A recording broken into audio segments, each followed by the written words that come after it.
अस्सलाम वालेकुम दोस्तों। ये मेरी फर्स्ट वीडियो है यूट्यूब चैनल पर।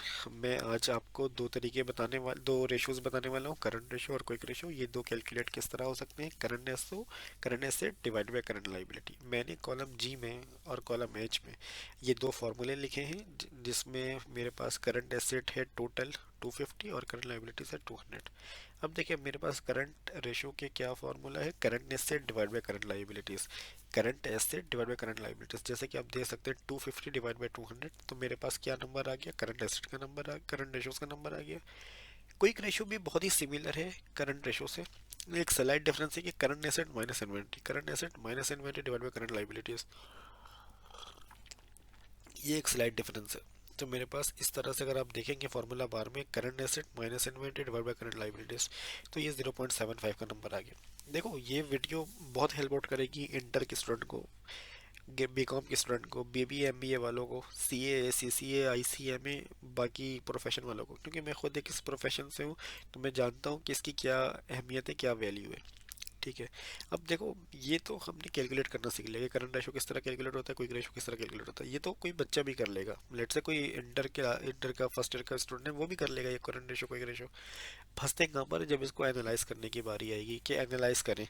अब देखो आइडियली क्या होना चाहिए, करंट रेशो ग्रेटर देन 1 होना चाहिए, कि एटलीस्ट कंपनी के पास करंट एसेट इतने हों कि अगर इन केस ऑफ कोई मिसहैप हो जाए, कोई अब ट्रेड पेबल वाला जैसे हमारी लाइबिलिटी है, या कोई बैंक अगर अपने पैसे मांगे, अपने पैसों का मुतालबा करे, तो हमारे पास एटलीस्ट इतने पैसे हों कि हम करंट एसेट सेल करके अपने अपनी करंट लाइबिलिटी को पे ऑफ कर दें।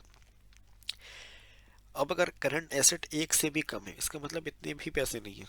अच्छा, अब फिलिप साइड क्या है इसकी, ये बहुत ज़्यादा होना भी अच्छा नहीं है। फॉर एग्जांपल लेट्स से एक कंपनी है जिसका करंट रेशियो है 4, इसका मतलब कंपनी का करंट एसेट इतने ज़्यादा हैं करंट लाइबिलिटी के मुकाबले में।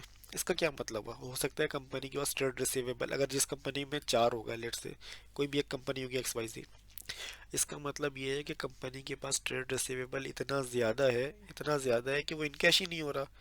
तो मुझे क्या शक है कि बैड डेट्स तो नहीं आ गया, वो रिसीवेबल रिसीव होंगे भी या नहीं होंगे, इन कैश होंगे भी या नहीं होंगे, कलेक्ट होंगे भी या नहीं होंगे। सही है। इन्वेंट्री की अगर मैं बात करूँ, हो सकता है मैंने इन्वेंट्री इतनी ज़्यादा होल्ड की हुई है कि जो कि ज़रूरत से ज़्यादा है। इन्वेंट्री को होल्ड करने की कॉस्ट होती है। फॉर एग्जांपल अगर अगर मैं FMCGs की बात करूँ, फास्ट मूविंग कंज्यूमर गुड की बात करूँ, तो उनको क्या चाहिए होता है, रेफ्रिजरेट करना होता है आमतौर पर।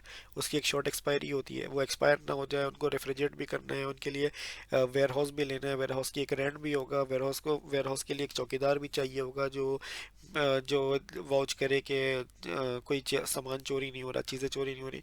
तो इसका ज़्यादा होना भी अच्छा नहीं है और एक से कम होना भी अच्छा नहीं है। आई होप मैंने ये बात आप लोगों को समझाई, आप लोगों को समझ आई होगी। अगर आप लोगों को ये बात समझ आई तो वेल एंड गुड है।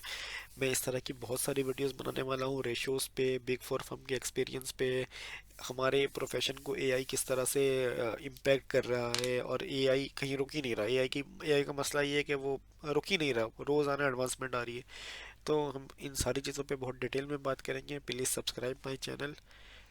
थैंक यू सो मच, मिलते हैं अगले वीडियो में।